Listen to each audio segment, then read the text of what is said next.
Bismillahirrahmanirrahim. Assalamualaikum warahmatullahi wabarakatuh. Bertemu lagi dengan saya Auliatul Mukarromah di acara Ngaji Ekonomi bersama Lembaga Perekonomian Nahdlatul Ulama atau LPNU Kabupaten Cirebon. Nah, saat ini Ngaji Ekonomi akan membahas terkait menangkap peluang bisnis dan usaha, teman-teman. Di sini juga saya sudah bersama dengan dua narasumber hebat yang memang mumpuni dalam usaha dan bisnis. Yang pertama ada Kang Haji Yudi Wahyudi. Assalamualaikum, Kang. Waalaikumsalam warahmatullahi wabarakatuh. Gimana Kang kabarnya nih? Alhamdulillah sehat. Alhamdulillah. Terima kasih ya Kang ya sudah meluangkan waktu untuk ikut menjadi salah satu narasumber di Ngaji Ekonomi. Nah, teman-teman, Kang Haji Yudi Wahyudi ini merupakan owner showroom mobil di Patriot Motor di daerah Sumber ya Kang ya. Dan beliau juga merupakan salah satu dewan pakar di LPNU Kabupaten Cirebon. Nah, yang narasumber kedua ada Kang Najib Syukri SH. Assalamualaikum Kang Najib. Waalaikumsalam. Ya, alhamdulillah ya bisa ketemu lagi. Gimana kabarnya nih Kang? Alhamdulillah. Alhamdulillah. Nah, teman-teman, di sini Kang Najib Syukri SH ini merupakan owner Bakul Group dan beliau juga sebagai salah satu pengurus LPNU Kabupaten Cirebon. Nah, karena hari ini Ngaji Ekonomi bersama LPNU akan membahas terkait peluang usaha, saya di sini sebagai host ingin menyampaikan pengantar terlebih dahulu nih, apa sih peluang usaha itu? Nah, peluang usaha itu merupakan suatu ide penting atau ide menarik untuk menjadi kepemilikan bisnis yang memang kemungkinan dapat memberikan keuntungan yang lebih ya, yang banyak gitu. Nah, di sini mungkin dimulai dari Kang Haji Yudi dulu ya. Kang Haji Yudi mungkin bisa diceritakan nih, Kang Yudi kan di sini owner Patriot Motor, showroom mobil ya. Mungkin bisa diceritakan biar teman-teman tahu usahanya dimulai dari kapan dan gimana sih kok bisa punya usaha showroom mobil seperti itu. Mangga Kang. Terima kasih Mbak Uli. Mbak Uli, terima kasih banyak. Assalamualaikum warahmatullahi wabarakatuh. Waalaikumsalam. Hamdan katsiran thayyiban mubarakan fi. Asyhadu an la ilaha illallah wa asyhadu anna Muhammadan abduhu wa rasuluh. Allahumma sholli ala Sayyidina Muhammad wa ala ali Sayyidina Muhammad. Tadi yang dikatakan Mbak Uli betul, saya adalah pelaku bisnis. Kebetulan saat ini yang kami geluti adalah jual beli mobil bekas, otomotif. Showroomnya Patriot Motor di Grand Duta Kemantren, di Pertokohan Grand Duta Kemantren. Saya awalnya background pendidikannya pertanian sebetulnya. Saya itu pertanian dari STM ke pertanian, lalu lulus dari pertanian. Saya bekerja dulu awalnya, bekerja di salah satu finance, di finance mobil. Nah, entah gimana saya juga kaget kok bisa masuk ke sini. Jadi setelah lulus itu saya itu melamar pekerjaan. Maaf, sebelum melamar kerjaan, waktu saya kuliah di penghujung itu, saya buka usaha budidaya jamur kayu. Saya budidaya jamur kayu dan saya juga termasuk yang salah satu praktisi pembuatan bibit jamur. Saya pernah belajar di Sukabumi, di Bogor, bahkan saya pun mengedukasi para perusahaan yang bergerak di bidang jamur untuk pembibitan itu ke saya, dan saya salah satu pengajarnya saat itu. Lalu dalam perjalanan, karena mungkin usia masih belia, baru juga lulus, artinya tata kelola tentang usaha tentu masih nol pengalaman, dan yang ada capek sendiri, bahkan malah lucu, habis malah uangnya habis. Dan akhirnya saya melamar pekerjaan. Dari 10 yang saya share itu, saya istihoroh karena ajaran dari Rasul harus istihoroh. Padahal saya nggak suka nih perusahaan yang saya kerja tuh, tapi dalam istihorohnya itu terus yang hadir. Akhirnya dengan sangat terpaksa saya hadir ke tempat yang tadi saya hadir, di wawancara juga saya ya karena berawal nggak interest jadi nyantai aja. Sampai kata, saya ingat sekali yang mewawancarinya tuh, saya kayak salah panggil nih katanya. Kenapa Pak salah panggil? Kamu ditanya ini nggak ngerti, tanya ini nggak ngerti deh. Ya memang backgroundnya beda, saya bukan keuangan, backgroundnya di pertanian. Saya tuh bisa manggil kamu karena lihat nilai aja, katanya nilainya luar biasa. Saya tertarik, saya nggak ngeh bahwa jurusannya nggak sesuai. Iya, akhirnya berjalan dan diterima. Saya bekerja karena nalurinya bisnis. keluarga kita jadi dari keluarga pedagang semua, akhirnya muncul. Dan emang saya udah ajam tuh ketika masuk kerja, saya di sini nggak akan selamanya, paling lama 5 tahun. Saat itu ngomong sendiri, tapi Masya Allah terbukti. Nah, perjalanan kerja, finance saya di marketing. Di marketing saya senang arti dunia baru mobil tuh, saya kan nol nih, nyupir juga nggak bisa, baru-baru tahu mobil. Tapi saya senang. Nah, yang bikin senang lagi, saya ketemu sama orang-orang pedagang mobil tuh ngomongnya nggak ada yang benar. Bohong tuh maksudnya, gede ngomong gitu, gede mulut. Jadi mobil ya punten nggak bagus, itu hebat, istimewa, ini wah pokoknya selalu melebihkan tuh. Mending lah kalau yang ngomongnya yang punyanya sih. Ini mah kadang karyawan, kadang calo yang nggak punya, maaf nggak punya duit lah. Tapi kalau ngomong, Kang ada mobil ini nggak ada, saya ada 2, wah padahal nggak punya. Nah dari sini tadinya awalnya saya kaget, senang, enak nih masuk di dunia begini yang secara keseluruhan orang tuh punten banyak bohong kalau kata saya sih. Jadi nggak sesuai omongannya. Tapi saya tertarik. Saya pengen hadir di antara mereka yang benernya gitu. Dan setelah saya ikutin di marketing, akhirnya kan saya punya keluasan ada kunjungan kemana saja saya tidak dicurigai. Datang ke showroom aja saya tidak dicurigai, dan karena saya marketing kan. Nah seperti jadi pedagang mobil enak kalau kata saya hitungannya. Kenapa? Mobilnya 10 tapi uangnya kan gede. Artinya dengan uang besar tuh cuma ngelola berapa item gitu.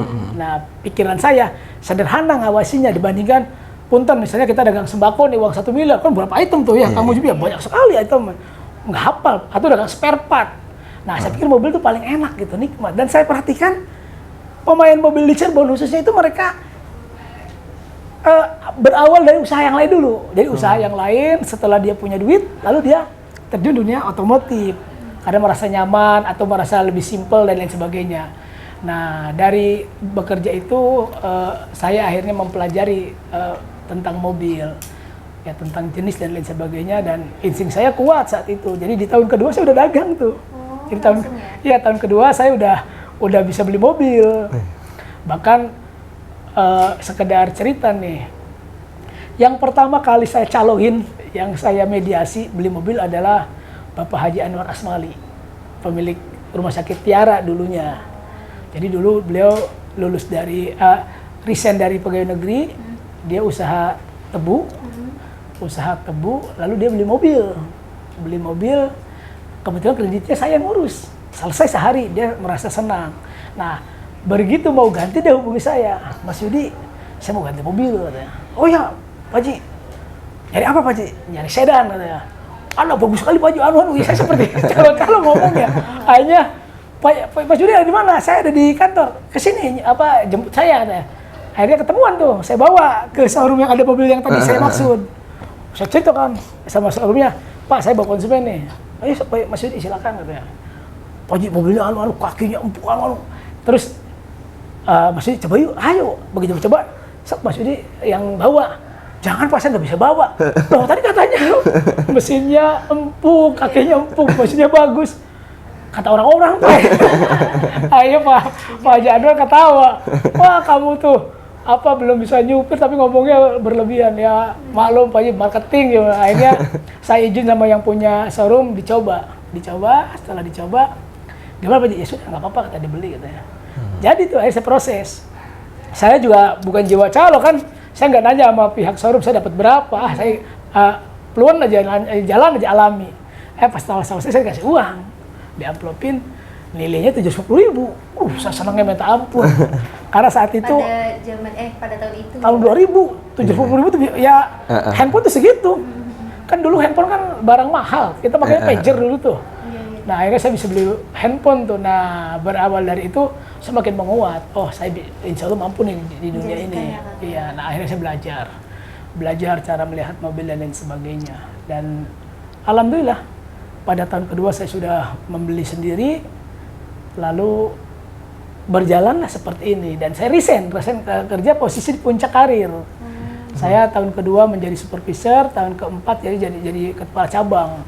PJS di Bandung. Itu Bandung kalau di kelas mungkin kelas A, tapi saya dipercaya di sana.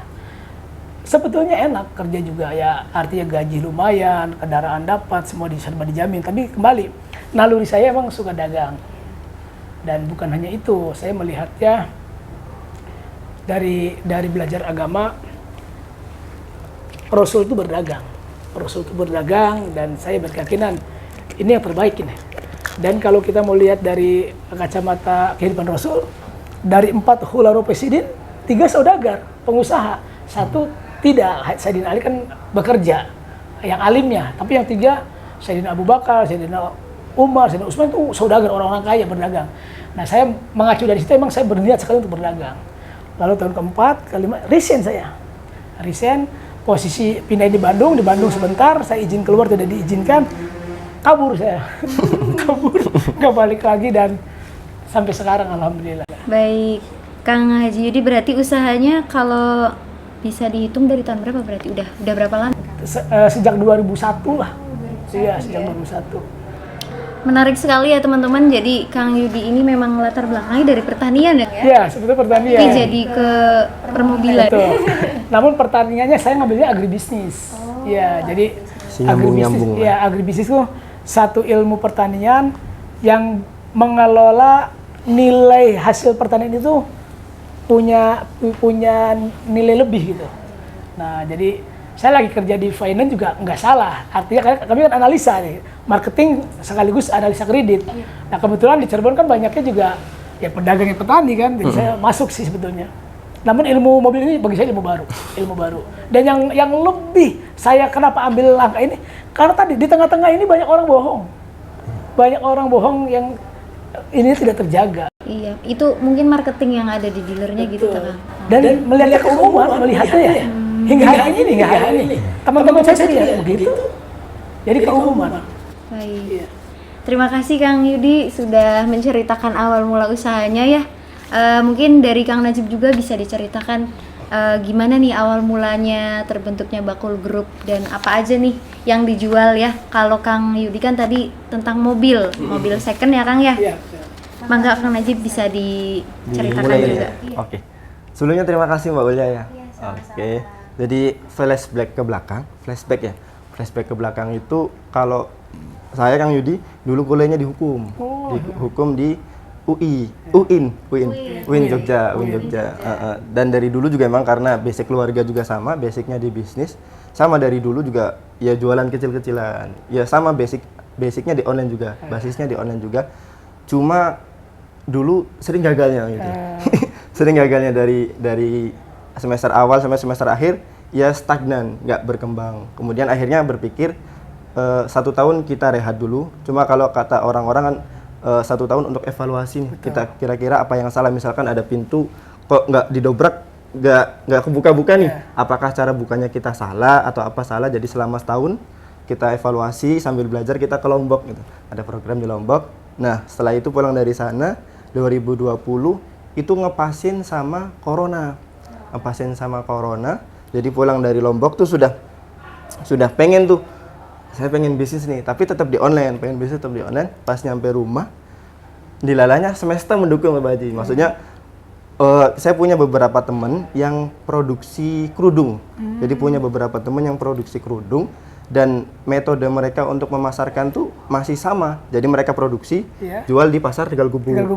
Pas ketika corona ada PSBB Mbak Haji. Ada PSBB. Jadi orang-orang yang luar tuh nggak bisa masuk tuh. Stok mereka numpuk, 1 rumah, 1 kamar. Akhirnya coba saya masuk tuh. Coba saya ikut jualinnya tapi satu-satu dulu gitu. Akhirnya coba posting kok jalan. Akhirnya alhamdulillah sampai hari ini selama kurang lebih dari tahun 2020 sampai 2023. Ya, alhamdulillah sudah 2 tahun setengah lah kurang lebih. Awalnya gitu, jadi niatnya emang pengen terus ngebantu teman-teman juga. Alhamdulillah keterusan, kok enak ini. Semesternya mendukung. Sehari udah berapa pak tuh sehari? Iya bertahap. Kalau boleh dibicarain nih. Kalau dulu sih masih 1, 2. Kalau sekarang alhamdulillah rata-rata kalau musim biasa 150 sampai 200 paket. Tapi kalau ada event kadang ya bisa nyampe 300. Berarti untuk produk yang dijual hanya kerudung aja Kang atau banyak yang lainnya juga? Nah itu karena 2 tahun itu berproses Mbak ya, maksudnya kadang tiba-tiba apalagi kerudung, misalkan kerudung model A itu tiba-tiba trennya cuma seminggu 2 minggu udah nggak laku lagi. Jadi kita juga adaptif lah sama keadaan, kadang pindah kategori, dan kita sekarang punya beberapa kategori. Jadi biar bahasanya kalau kayak misalkan baju muslim nih kan masa panen ya, bahasanya panennya cuma lebaran aja nih, Ramadan. Setelah itu paceklik lama. Akhirnya kita nyoba kira-kira gimana caranya tiap bulan tuh ada masa panennya gitu. Jadi alhamdulillah sekarang kita main di beberapa kategori, mulai dari home living, terus fashion muslim, terus ada juga pakaian anak nih buat sekolah besok nih kan, tahun ajaran baru, seragam sekolah gitu. Jadi banyak kategori gitu. Iya, makasih banyak nih Kang Najib sudah saling sharing juga ya terkait usaha-usahanya. Nah, kalau saya lihat kalau usahanya Kang Yudi ini kan antar konsumennya offline atau online, Kang? Offline.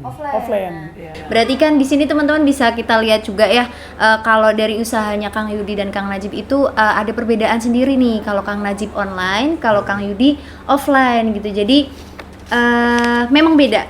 Dan mungkin bisa diceritakan nih Kang, untuk teman-teman yang mau merintis usaha, awal mula pengen banget nih gitu, mereka nggak punya modal atau mereka belum punya keinginan mau usaha apa ya gitu, mungkin bisa dikasih kiat-kiatnya nih Kang, apa aja dari Kang Yudi ataupun Kang Najib, mangga? Kalau saya di mobil tentu sulit, artinya sulit tuh nggak bisa untuk kecil tuh, kan emang ini bermain uang besar ya. Saya juga online tetap diiklankan karena ada beberapa seperti marketplace, TikTok dan lain sebagainya, tapi kami nggak bisa menjual online karena harus hadir. Ya, karena mobil itu orangnya harus lihat, ya harus lihat, harus hadir, termasuk nggak mungkin kan dia transfer kirim mobil kan nggak mungkin.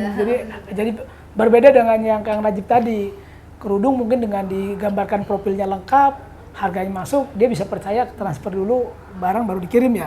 Kalau mobil kesulitan, makanya saya tidak sedikit ada yang nelpon kalau dari luar kota, dari luar Jawa lah khususnya, misalnya dari Palembang, dari Lampung, dia nanya-nanya, saya jawab tetap nanyanya, tapi untuk berproses selanjutnya nggak mungkin. Saya bilang, Bapak, Ibu, mohon dimaafkan, mending konsentrasi di wilayah sekitar aja belinya. Oh, berarti konsumennya Kang Yudi hanya sekitar aja? Ya, harusnya sekitar aja, karena kesulitan untuk jarak jauh. Tapi nggak menutup kemungkinan, saya pernah orang dari Aceh. Jadi dia telepon, dia di Facebook, chattingan, lalu kita kasih WA, lalu berlanjut. Dan dia bilang, Pak, saya dari Aceh. Loh, apa mungkin Bapak mau ke saya? Ya kan, apa mungkin mau ke saya? Iya Pak Haji, saya lagi berburu mobil Santa Fe diesel katanya. Kebetulan mobilnya punya Kang Ajis. Jadi dia lagi berburu. Saya bilang, Pak, tadinya saya nggak antusias karena dia jarak jauh, tapi dianya meyakinkan, Pak saya akan ke sana karena kebetulan saya ada acara di Jakarta. Jakarta ke Cirebon berapa jam? Ya kalau naik mobil pribadi mungkin 2-3 jam lah, 3 jam lah. Dan tanpa berharap banyak, ternyata dia datang. Bener datang tuh dari Aceh. Dari Aceh berdua datang, lalu karena datangnya malam Minggu, saya bilang mohon dimaafkan, saya tutup nih ahadnya. Jadi kalau mau Senin, mangga. Akhirnya dia Senin dia datang, bermalam di Hotel Cirebon. Senin datang, lihat, lalu dia senang. Dan kata dia, tadinya kalau di Pak Yudi nggak senang, saya mau lari ke Solo katanya. Jadi emang orang ini berburu. Dan akhirnya jadi. Nah artinya, secara keseluruhan tentu kami offline-nya yang dekat. Orang-orang dekat di wilayah sekitarnya, wilayah 3 atau jauh-jauhnya Sumedang, Subang, Brebes, Jawa Barat. Jawa Barat kalau udah Tasik juga nggak mungkin orang turun. Tasik, Ciamis yang dekat juga jarang. Bandung kan deket tetapi jarang juga. Artinya saya sebetulnya dagang mobil tuh terkungkung dengan wilayah. Orang dari Lampung nelpon, dari Palembang nelpon juga nggak bisa saya layani lebih lanjut. Karena pasarnya memang berbeda. Iya, mobil itu harus melihat. Nah, tadi kembali ke pertanyaan, bagaimana sih kiat-kiat dalam membaca peluang? Ya sebetulnya masing-masing punya feeling ya. Artinya kalau dia seorang yang pemikir cerdas, tentu radius dia bertempat tinggal dia bisa baca. Dia duduk nih misalnya taruh di Sumber lah di sini. Dia baca nih radius 3 kilo seputaran nih ada apa aja. Ada produksi apa, ada yang berjualan apa, ada yang punya jasa apa. Nah itu kan peluang tuh. Setelah dirilis, dibaca, lalu baca diri sendiri. Saya cocoknya apa sih? Contoh nih, saya kan di bidang pertanian, akademisnya. Tapi saya sadar diri, Mbak. Saya kalau nanam sesuatu nggak jadi. Jadi saya kalau zaman dulu pas praktikum tuh, grup saya selalu jelek. Dan saya sadar saya tuh kurang bagus itu, makanya saya nggak pernah mau megang apa tanaman tuh, teman-teman yang megang, nanti saya yang analisa. Sampai saya pernah diomong sama salah satu dosen tuh, ini Yudi nih katanya pinter ngomongnya aja gitu. Pinter analisanya aja, tapi hasilnya nol katanya. Nah sementara kalau di pertanian kan bukan pinter menganalisa, hasil. Termasuk di dagang. Dagang itu terlepas dia mau akademisi sebagai marketing atau apapun, poinnya kan dagang. Ya kayak ini nih, Kang Najib kan sarjana hukum, tentu backgroundnya bukan marketing, tapi berhasil kok dagangnya. Nah itu dia. Dulu zaman saya sekolah mungkin kita banyak ngambil ke IPA kan, karena melihat IPA tentu orang-orang lebih pintar dibandingkan IPS. Tapi kalau saya perhatikan sekarang, orang-orang IPA itu ya terkoordinir oleh orang IPS, di marketing kan orang IPS nih. Jadi taruhlah kita ngomongkan misalnya B.J. Habibie yang segitu hebatnya bikin kapal hebat, teknologinya canggih, bahkan dia disebut ahli sayap dan lain sebagainya. Namun CN 250 ya, CN 350 tuh, itu kan tidak bisa dipasarkan lebih hebat. Artinya marketing tidak berhasil mendagang. Nah itu dia. Produksinya sih hebat, tapi keberhasilannya bukan di produksi, di penjualan. Nah usaha itu kategorinya bukan siapa hebat untuk bisa memproduksi, tapi bagaimana caranya itu menjual, berhasil, close, berdagang. Nah saya lihat itu. Jadi untuk anak-anak pemula atau untuk siapapun yang akan menekuni dunia bisnis, jangan jauh-jauh dulu cara memandangnya. Duduk di tempat kita, lalu baca radius 5 kilo ke belakang, ke depan, dan ke samping. Ada apa di situ? Sekedar motivasi pembuka, dulu kaum Ansor, sahabat-sahabat Rasul yang dari Mekah kan berhijrah ke Madinah. Disebut kaum muhajirin kan. Nah, salah satu dari sahabat Rasul yang 10 itu Abdurrahman bin Auf. Sama Rasul itu semua dipasang-pasangkan. Orang Ansor, orang Madinah luar biasa. Ada yang punya harta banyak dikasihkan. Mau ontanya 2 dibagiin. Rumahnya 2 dibagiin.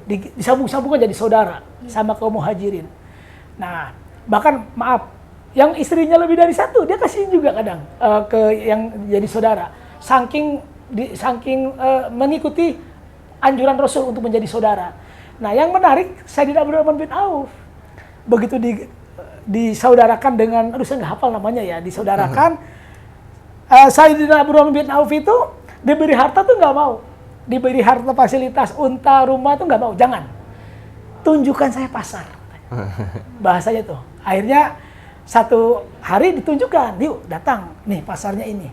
Abdurrahman bin Auf melihat, lalu dia dari ujung ke ujung dia jalan, pulang.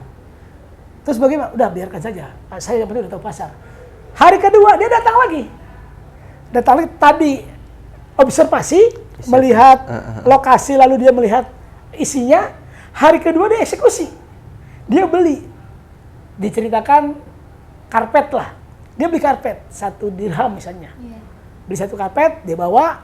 Lalu karena pasar itu panjang lebar katanya ya. Dia beli di sini, dia jual ke ujung sini. Dia, paling jarak berapa kilo lah, dia jual. 2 dirham, artinya dia dapat 1 lebihannya. Pulang. Besoknya yang 2 tadi, dia beliin lagi 2 ke yang sini. Balik lagi ke sini. Nah, dari perpindahan jarak saja dia dapat faedah. Nah, itulah Abdurrahman bin Auf. Tuh, jadi saya melihatnya, nanti yang pemula nih, yang mau usaha, begitu. Datang ke satu pasar, lalu melihat, berobservasi, lalu datang ke pasar lain, apa yang nggak ada, apa yang ada, dan bisa jadi satu dengan yang lain selisih harganya. Ini sekedar contoh, Mbak. Ketika saya lagi memulai berdagang mobil, karena saya statusnya karyawan finance, saya masuk ke showroom mana aja, mereka nggak curiga. Satu hari kalau saya main ke Majalengka, saya main ke showroom Majalengka nih, saya duduk sebentar sambil ngobrol-ngobrol, lalu ada mobil masuk nih ke showroom tersebut. Saya tahu kan harganya kan, saya dengerin kan, tapi kan saya nggak culas, saya diem aja. Begitu udah selesai, bos, kalau saya ambil berapa? Yudi mau, ya nggak apa-apa lah, nyobain lah. Sok Yudi 3 juta lebih ini aja. Bilang nggak apa-apa lah. Lagi belum punya uang, di saat yang bersamaan saya curi-curi foto, saya kirim, ke teman-temannya di Cirebon, kayak yang dekat dengan saya. Bos, ada mobil ini, berapa Yun? Berani berapa? Sanu, misalnya dia nyebutin angka. Coba nanti saya tengok ya, ini jadinya berapa? Begitu udah selesai, saya tanya berapa digesernya. Kalau angkanya lebih tinggi, lebih bawah dari yang di Cirebon, saya berani ambil. Bos, saya DP, 1 juta, saya ambil, saya bawa. Saya bawa karena saya udah bisa nyupir waktu itu, udah bisa nyupir, saya bawa. Saya masukin ke yang tadi, saya ada selisih. Awalnya saya gitu. Nah lama-lama nggak begitu, saya malah bayar dulu kan. Bayar, ambil. Nah karena tadi sayanya statusnya marketing, teman-teman showroom tidak ada curiga sedikit pun. Dan saya juga nggak culas. Artinya ketika saya datang di satu tempat, lalu ada transaksi, nggak jadi ya saya juga nggak ikut-ikutan. Jadi pun saya nggak ikut-ikutan, ikutnya ke dia kalau udah jadi. Pak, berapa dilebihinnya? Atau Pak mau jual berapa untuk saya? Rata-rata dikasih dan saya dengan mudah mendapat untung tuh. Itu tuh saya pernah kejadian lagi. Satu hari saya baru pertama kali buka showroom tuh. Artinya pindah showroom, tadi kan di buku Risartika. Saya pindah ke Kemanten yang sekarang. Saya pindah, stoknya saya ada 8 saat itu. Ada 8. Entah gimana, hari pertama laku, hari keduanya habis. Sisa 1. Sisa 1 ada yang mau beli. Saya tolak. Pak, jangan Pak. Kenapa? Padahal udah ada untungnya. Saya kalau beli, saya udah nggak kapok. Nggak ada lagi. Jadi saat itu, saya belum dapat mobil, saya udah laku terus. Nah, sampai saya tolak. Orangnya maksa. Ingat aja, saya selalu warna merah. Pak Yudi, saya kan pengen. Pak Yudi kan dagang. Kata, iya, coba saya ngejual dulu lah. Untuk jontrot, saya tuh nggak ada apa-apa. Terus gimana ya nanti kalau saya dapat lagi. Nah, saya bagusnya waktu itu begitu orang itu pergi, saya tinggal showroomnya, ada karyawan saya yang perempuan. Saya keliling tuh saya baru ke pedagang. Saya langsung saat itu dapat 5. Artinya apa? Saya dengan gampang aja datang, Pak, yang bisa sedikit, yang bisa sedikitan yang mana? Atau saya tunjuk, Pak, ini untuk saya berapa? Karena dia tahu saya pedagang, tentu dia ngambilnya nggak sesuai, nggak sama saya ke konsumen. Artinya Pak ciwit-ciwit tuh ya, geseran. Hanya Yud segini Yud, agak mahal sih, tapi saya beli aja, saya cek, beli aja, karena saya butuh display.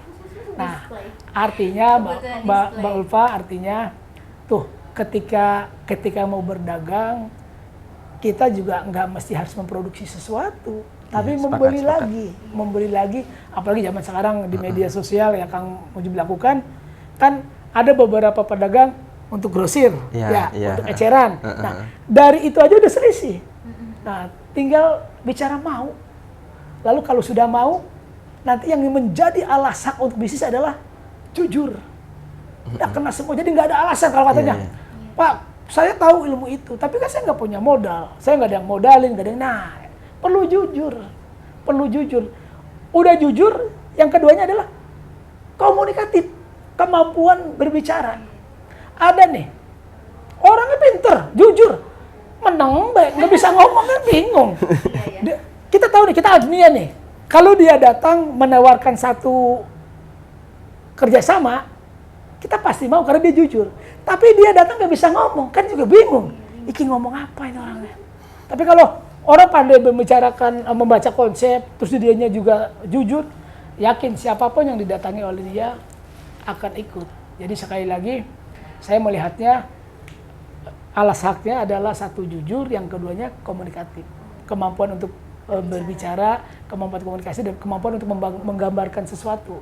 Nah, perkara katanya saya nggak punya dagangan, saya nggak punya modal, itu bisa tercover dengan yang lain. Itu bukan menjadi alasan. Bukan jadi alasan.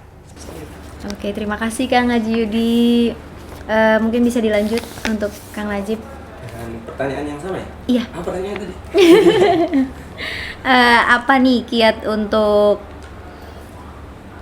mengawali atau merintis biar kita biar kita punya usaha mandiri? Kalau kita coba ngutip ini Mbak ya, ngutip quote-nya atau jargonnya Tokopedia. Jadi mulai aja dulu. Nah, ya. Jadi gimana caranya? Ya mulai aja dulu. Karena seringnya orang tuh sering diribetkan atau mereka terlalu sibuk ngurusin gimana cara mulainya, misalkan gimana cara nyari barangnya, gimana nyari, karena kebanyakan mikir energinya habis nggak jadi mulai.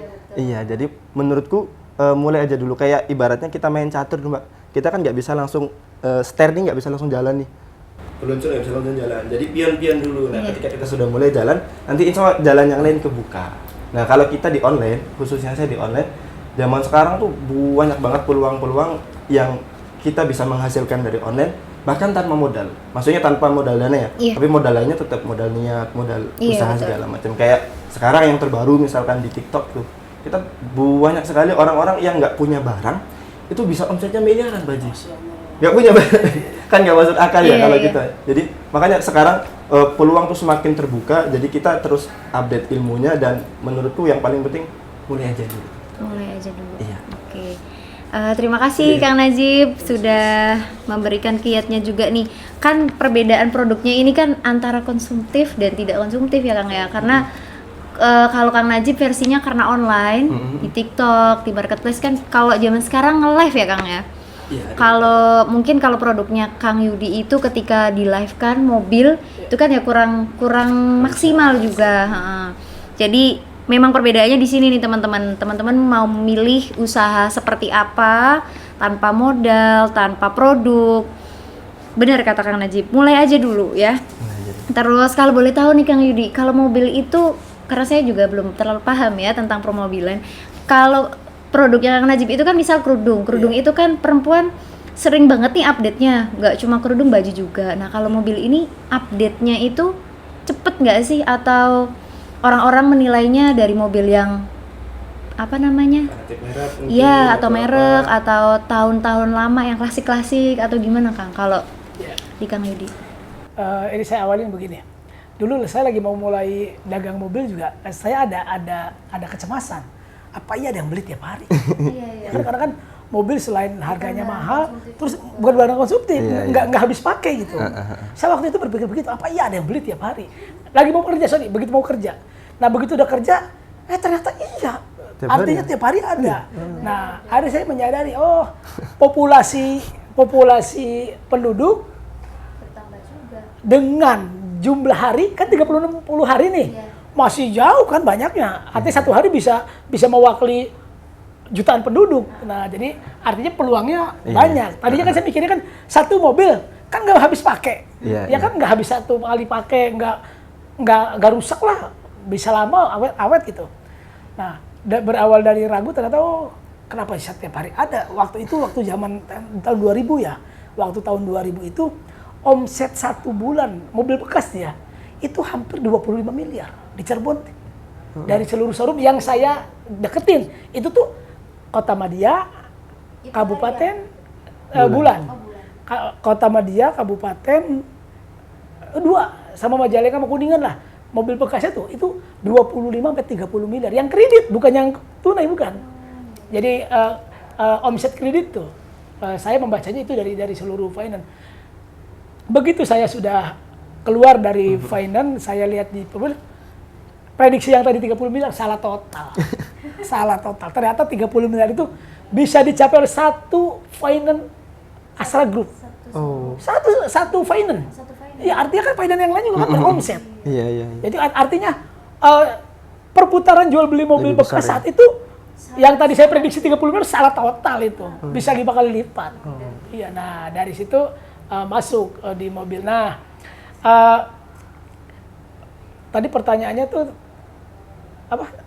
Update nggak? Iya, Update-nya nah, seperti apa mobil itu Kang? Mobil itu tentu produksinya setiap tahun ada penambahan, ada peningkatan perubahan. Bahasa mobil minor change. Jadi 1, 2, 3 tahun bisa minor change, tahun keempatnya dia ganti total.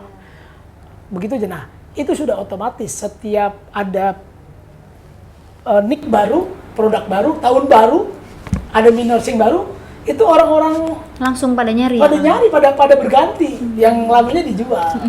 Berarti sama lah ya kayak update barang-barang Betul. lain. Perihal HP, perihal baju, Nih, Mbak, kerudung. di kita itu konsumtif orang tuh. Iya. Saya tadinya mikir, Jadi konsumtif. saya pikir apa orang kalau udah beli mobil sehari belum bosen mah ya udah gitu ya? Tidak. Ada istilah update. Tahun baru tuh mobil baru. Lebaran. Iya, benar. Mobil baru. Jadi kalau lebaran tuh orang berburu mobil baru. Oh, jadi sekarang mobil itu sudah jadi barang Wah, konsumtif. Baru tuh fisik mobilnya baru atau ininya baru. Apa wall bekas tapi dia Iya, baru gitu. Jadi baru di sini bukan baru maknawi ya. Jadi pokoknya berganti aja. Jadi kalau bulan puasa nih, di minggu pertama, minggu kedua mungkin penjualan agak redup karena semua hampir konsentrasinya di sembako dan pakaian lebaran ya. Nanti begitu masuk minggu ketiga ke minggu keempat itu laris mobil itu karena tadi beberapa konsumen karena mungkin dia punya uang lebih ingin lebaran tuh berganti mobil. Syukur bisa baru. Biasanya second, karena kalau second kan hari itu nanti bisa bawa pulang. Kalau baru kan diproses, ada mobilnya inden dulu. Tuh, jadi kembali akhirnya mobil tuh menjadi tren gaya hidup di luar kebutuhan tuh. Dan orang-orang kita, masya Allah, yang uangnya banyak yang sejahtera itu selalu berganti. Jadi jual beli itu bukan karena butuh, karena dia ada uang lebih ganti, upgrade, naik lagi. Itu satu. Yang kedua, ada tren suami istri satuan. Oh gitu. Mbak bisa keliling ke perumahan-perumahan. Rumahnya sekecil-kecil, tapi mobilnya dua. Iya, bener. Satu di dalam, satu di luar. Belum lagi motornya ya kan? Nah itu dia. Satu hari ada tetangga saya lah, dia beli mobil sama kita. Padahal mobil udah punya Avanza nih, anak istrinya beli lagi. Saya bilang, Bu kenapa sih Bu? Satuan aja, bapaknya kan kantornya ke sana, saya ke sini katanya. Dalam benak saya, harusnya kan dia mengutamakan rumah dulu yang mewah, yang besar. Tapi tidak. Nah, akhirnya mobil itu bukan saja sebagai gaya hidup, tapi kebutuhan. Jadi jangan dipandang sebelah mata, mana kalau rumahnya kecil, mobilnya dua. Emang kebutuhan. Kebutuhannya ya. Seperti itu, Mbak. Baik, terima kasih Kang Yudi. Nah kalau dari Kang Najib nih, balik lagi Kang Najib nih. Karena anak muda zaman now itu kan udah gadget semua ya Kang ya. Dan semua bisnis itu merambahnya ya ke digital ya, ke marketplace gitu. Dan sering banget live gitu kan. Nah kalau dari Kang Najib, apa nih strategi usaha versi digitalnya? Kalau Kang Yudi kan tadi sudah menjelaskan panjang lebar nih terkait ya strateginya, ya bagaimana caranya. Kalau dari Kang Najib gimana nih strategi usahanya via digital? Kalau menurut kita yang kita alami itu, kita nggak boleh puas diri gitu. Maksudnya terus update perkembangan, apalagi digital kan dia pakai algoritma gitu ya, maksudnya pakai sistem gitu mengolahnya, kayak produk mana yang didatengin itunya, didatengin pengunjung segala macam. Nah kita mau nggak mau tetap update terus perkembangannya, algoritmanya bagaimana gitu, update perkembangan. Karena kalau ilmu misalkan cara menaikkan produk bulan ini dengan bulan depan atau bulan depannya, itu kadang yang bulan ini di bulan depannya nggak bisa pakai karena algoritmanya udah berbeda. Jadi gimana cara strategi kita selalu update itunya, update sistemnya sama update pengetahuan kita. Sama kayak kita di live. Dulu kita live ngapain sih kan? Iya. Tapi sekarang semua penjual nge-live semua. Jadi itu salah satu bentuk update kita untuk mengikuti perkembangan. Jadi gimana strateginya? Pertama harus adaptif. Adaptif itu ya selain adaptif terhadap perubahan produknya, juga perubahan cara pemasarannya. Gitu menurutku, gimana biar tetap konsisten bertahan di dunia kayak gitu, menurutku itu. Oke. Berarti harus ya up to date juga ya Kang ya. Betul. Jadi bisa beradaptasi dimanapun dan perkembangan apapun ya, seperti itu.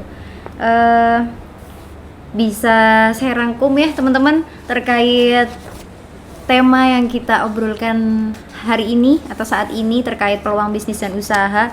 Dan menarik sekali ya kalau Kang Yudi tadi cerita ada yang ingin beli mobil tapi malah nggak boleh karena memang kebutuhan display seperti itu.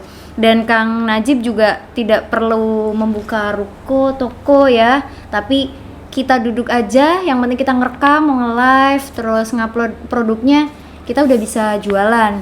Dan kunci dari wirausaha atau pembisnis ya, yang pertama kali mungkin konsisten. Kita juga punya niat ya Kang ya untuk terus mengembangkan usahanya. Jadi jangan puas diri. Terus kita juga sangat membutuhkan keahlian komunikasi ya Kang ya. Kalau produk-produk yang kita jual bagus tapi kita nggak bisa ngomong, nggak bisa mempromosikan, sama aja bohong ya Kang ya. Terus abis itu kita juga berani menjual produk ya. Produknya jangan dilihat bagus jeleknya, tapi ya yang penting kita pede aja dulu gitu. Dan semuanya mulai aja dulu. Teman-teman gak usah mikir aku nggak punya modal, nggak punya produk. Yang penting kita pengen langsung eksekusi aja ya Kang ya, jangan banyak-banyak planning tapi langsung eksekusi. Mungkin itu aja ngaji ekonomi hari ini, kita cukupkan sampai di sini. Terima kasih juga untuk Kang Haji Yudi dan Kang Najib sudah meluangkan waktu dan berkenan untuk menjadi narasumber ngaji ekonomi kali ini. Oke, terima kasih teman-teman. Mungkin hanya itu yang bisa kami sharingkan. Jangan lupa untuk like, subscribe, dan komen di YouTube-nya kita di NU Cirebon.